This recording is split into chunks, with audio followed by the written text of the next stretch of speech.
THE AGE OF INNOCENCE by Edith Wharton. Book 1, Chapter 16. When Archer walked down the sandy main street of St. Augustine to the house which had been pointed out to him as Mr. Welland's, and saw May Welland standing under a magnolia with the sun in her hair, he wondered why he had waited so long to come. Here was the truth, here was reality, here was the life that belonged to him, and he, who fancied himself so scornful of arbitrary restraints, had been afraid to break away from his desk because of what people might think of his stealing a holiday. Her first exclamation was, "Newland, has anything happened?" And it occurred to him that it would have been more feminine if she had instantly read in his eyes why he had come. But when he answered, "Yes, I found I had to see you," her happy blushes took the chill from her surprise, and he saw how easily he would be forgiven, and how soon Mr. Letterblair's mild disapproval would be smiled away by a tolerant family. Early as it was, the main street was no place for any but formal greetings, and Archer longed to be alone with May, and to pour out all his tenderness and his impatience. It still lacked an hour to the late Welland breakfast time, and instead of asking him to come in, she proposed that they should walk out to an old orange garden beyond the town. She had just been for a row on the river, and the sun that netted the little waves with gold seemed to have caught her in its meshes. Across the warm brown of her cheek her blown hair glittered like silver wire, and her eyes too looked lighter, almost pale in their youthful limpidity. As she walked beside Archer with her long swinging gait, her face wore the vacant serenity of a young marble athlete. To Archer's strained nerves the vision was as soothing as the sight of the blue sky and the lazy river. They sat down on a bench under the orange trees, and he put his arms about her and kissed her. It was like drinking at a cold spring with the sun on it, but his pressure may have been more vehement than he had intended, for the blood rose to her face and she drew back as if he had startled her. "What is it?" he asked, smiling, and she looked at him with surprise and answered, "Nothing." A slight embarrassment fell on them, and her hand slipped out of his. It was the only time that he had kissed her on the lips except for their fugitive embrace in the Beaufort Conservatory, and he saw that she was disturbed and shaken out of her cool, boyish composure. "Tell me what you do all day," he said, crossing his arms under his tilted back head and pushing his hat forward to screen the sun-dazzle. To let her talk about familiar and simple things was the easiest way of carrying on his own independent train of thought, and he sat listening to her simple chronicle of swimming, sailing and riding, varied by an occasional dance at the primitive inn when a man-of-war came in. A few pleasant people from Philadelphia and Baltimore were picnicking at the inn, and the Selfridge Merrys had come down for 3 weeks because Kate Merry had had bronchitis. They were planning to lay out a lawn tennis court on the sands, but no one but Kate and May had rackets, and most of the people had not even heard of the game. All this had kept her very busy, and she had not had time to do more than look at the little vellum book that Archer had sent her the week before, the sonnets from the Portuguese, but she was learning by heart how they brought the good news from Ghent to Aix, because it was one of the first things he had ever read to her, and it amused her to be able to tell him that Kate Merry had never even heard of a poet called Robert Browning. Presently she started up, exclaiming that they would be late for breakfast, and they hurried back to the tumble-down house with its paintless porch and unpruned hedge of plumbago and pink geraniums, where the Wellands were installed for the winter. Mr. Welland's sensitive domesticity shrank from the discomforts of the slovenly southern hotel, and at immense expense, and in face of almost insuperable difficulties, Mrs. Welland was obliged, year after year, to improvise an establishment partly made up of discontented New York servants and partly drawn from the local African supply. "The doctors want my husband to feel that he is in his own home, otherwise he would be so wretched that the climate would not do him any good," she explained, winter after winter, to the sympathizing Philadelphians and Baltimoreans, and Mr. Welland, beaming across a breakfast table miraculously supplied with the most varied delicacies, was presently saying to Archer, "You see, my dear fellow, we camp. We literally camp. I tell my wife and May that I want to teach them how to rough it." Mr. and Mrs. Welland had been as much surprised as their daughter by the young man's sudden arrival, but it had occurred to him to explain that he had felt himself on the verge of a nasty cold, and this seemed to Mr. Welland an all-sufficient reason for abandoning any duty. "You can't be too careful, especially toward spring," he said, heaping his plate with straw-colored griddle-cakes and drowning them in golden syrup. "If only I'd been as prudent at your age, May would have been dancing at the assemblies now, instead of spending her winters in a wilderness with an old invalid." "Oh, but I love it here, papa. You know I do. If only Newland could stay, I should like it 1,000 times better than New York." "Newland must stay till he has quite thrown off his cold," said Mrs. Welland indulgently, and the young man laughed, and said he supposed there was such a thing as one's profession. He managed, however, after an exchange of telegrams with the firm, to make his cold last a week, and it shed an ironic light on the situation to know that Mr. Letterblair's indulgence was partly due to the satisfactory way in which his brilliant young junior partner had settled the troublesome matter of the Olenski divorce. Mr. Letterblair had let Mrs. Welland know that Mr. Archer had rendered an invaluable service to the whole family, and that old Mrs. Manson Mingott had been particularly pleased, and one day when May had gone for a drive with her father in the only vehicle the place produced, Mrs. Welland took occasion to touch on a topic which she always avoided in her daughter's presence. "I'm afraid Ellen's ideas are not at all like ours.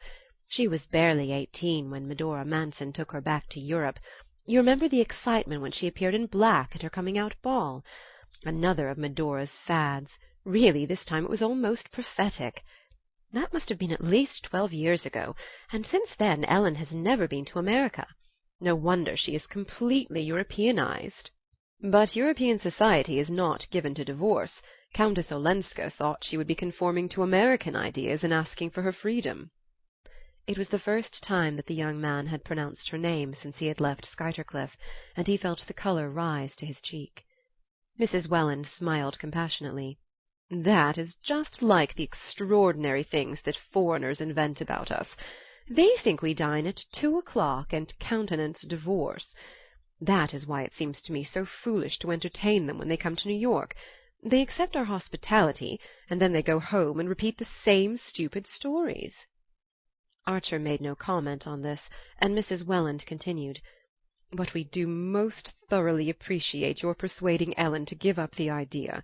Her grandmother and her Uncle Lovell could do nothing with her. Both of them have written that her changing her mind was entirely due to your influence. In fact, she said so to her grandmother.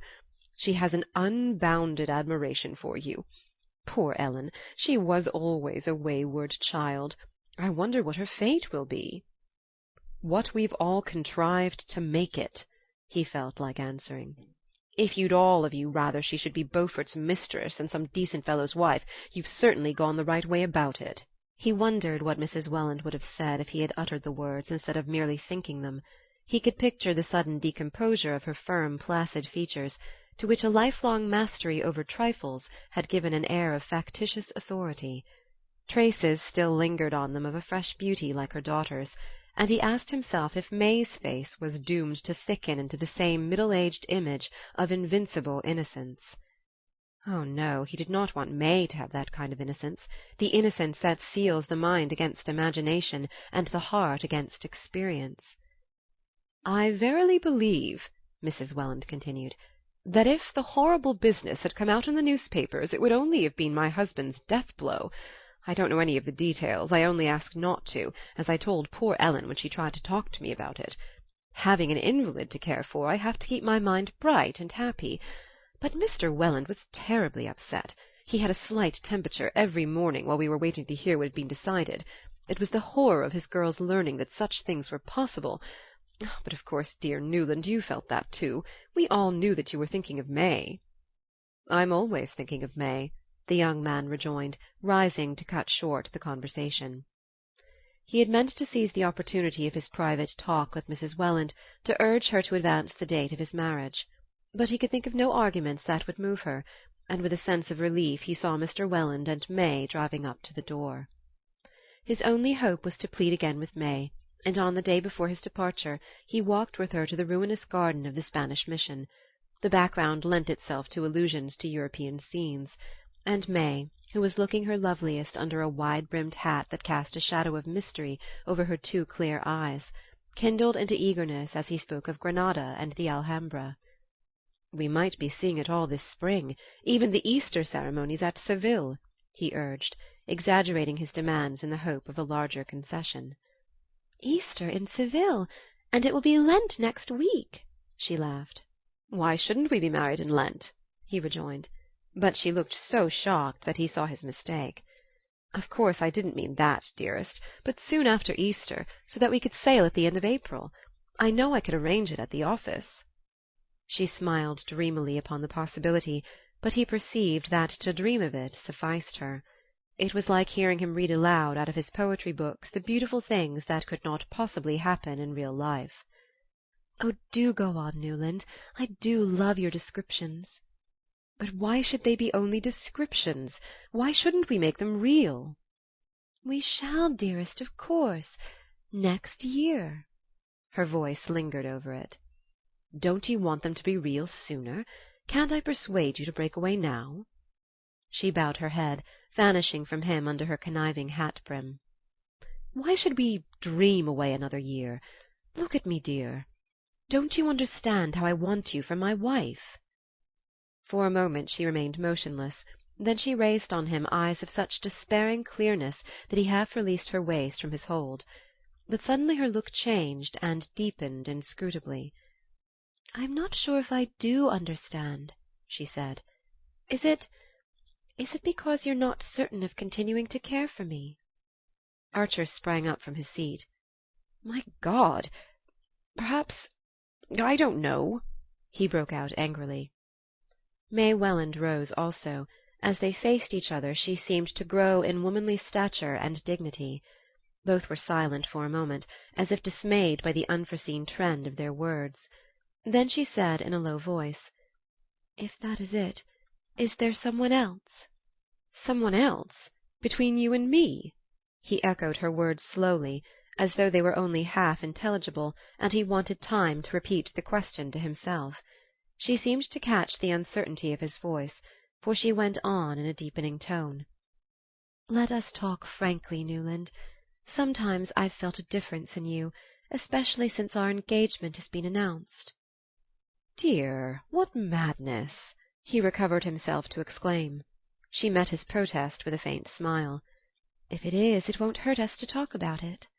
She paused and added, lifting her head with one of her noble movements, "Or even if it's true, why shouldn't we speak of it?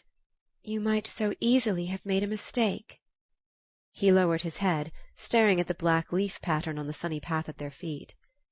"Mistakes are always easy to make, but if I had made one of the kind you suggest, is it likely that I should be imploring you to hasten our marriage?" She looked downward too, disturbing the pattern with the point of her sunshade, while she struggled for expression. "Yes," she said at length, "you might want, once for all, to settle the question. It's one way." Her quiet lucidity startled him, but did not mislead him into thinking her insensible. Under her hat-brim he saw the pallor of her profile and a slight tremor of the nostril above her resolutely steadied lips. "Well?" he questioned, sitting down on the bench and looking up at her with a frown that he tried to make playful. She dropped back into her seat and went on. "You mustn't think that a girl knows as little as her parents imagine. One hears and one notices, one has one's feelings and ideas. And of course, long before you told me that you cared for me, I'd known that there was someone else you were interested in. Everyone was talking about it 2 years ago at Newport. And once I saw you sitting together on the veranda at a dance, and when she came back into the house her face was sad, and I felt sorry for her. I remembered it afterward when we were engaged." Her voice had sunk almost to a whisper, and she sat clasping and unclasping her hands about the handle of her sunshade. The young man laid his upon them with a gentle pressure, his heart dilated with an inexpressible relief. "My dear child, was that it? If you only knew the truth!" She raised her head quickly. "Then there is a truth I don't know." He kept his hand over hers. "I mean the truth about the old story you speak of." "But that's what I want to know, Newland, what I ought to know. I couldn't have my happiness made out of a wrong, an unfairness to anybody else. And I want to believe that it would be the same with you. What sort of a life could we build on such foundations?" Her face had taken on a look of such tragic courage that he felt like bowing himself down at her feet. "I've wanted to say this for a long time," she went on. "I've wanted to tell you that, when two people really love each other, I understand that there may be situations which make it right that they should go against public opinion. And if you feel yourself in any way pledged to the person we've spoken of, and if there is any way in which you can fulfill your pledge, even by her getting a divorce, Newland, don't give her up because of me." His surprise at discovering that her fears had fastened upon an episode so remote and so completely of the past as his love affair with Mrs. Thorley Rushworth gave way to wonder at the generosity of her view. There was something superhuman in an attitude so recklessly unorthodox, and if other problems had not pressed on him he would have been lost in wonder at the prodigy of the Wellands' daughter urging him to marry his former mistress. But he was still dizzy with the glimpse of the precipice they had skirted, and full of a new awe at the mystery of young girlhood. For a moment he could not speak. Then he said, "There is no pledge, no obligation whatever of the kind you think. Such cases don't always present themselves quite as simply as... But that's no matter. I love your generosity because I feel as you do about those things. I feel that each case must be judged individually, on its own merits, irrespective of stupid conventionalities. I mean each woman's right to her liberty." He pulled himself up, startled by the turn his thoughts had taken, and went on, looking at her with a smile. "Since you understand so many things, dearest, can't you go a little farther and understand the uselessness of our submitting to another form of the same foolish conventionalities? If there's nothing and no one between us, isn't that an argument for marrying quickly rather than for more delay?" She flushed with joy and lifted her face to his. As he bent to it he saw that her eyes were full of happy tears. But in another moment she seemed to have descended from her womanly eminence to helpless and timorous girlhood, and he understood that her courage and initiative were all for others, and that she had none for herself. It was evident that the effort of speaking had been much greater than her studied composure betrayed, and that at his first word of reassurance she had dropped back into the usual as a too adventurous child takes refuge in its mother's arms. Archer had no heart to go on pleading with her. He was too much disappointed at the vanishing of the new being who had cast that one deep look at him from her transparent eyes. May seemed to be aware of his disappointment, but without knowing how to alleviate it, and they stood up and walked silently home. Chapter 17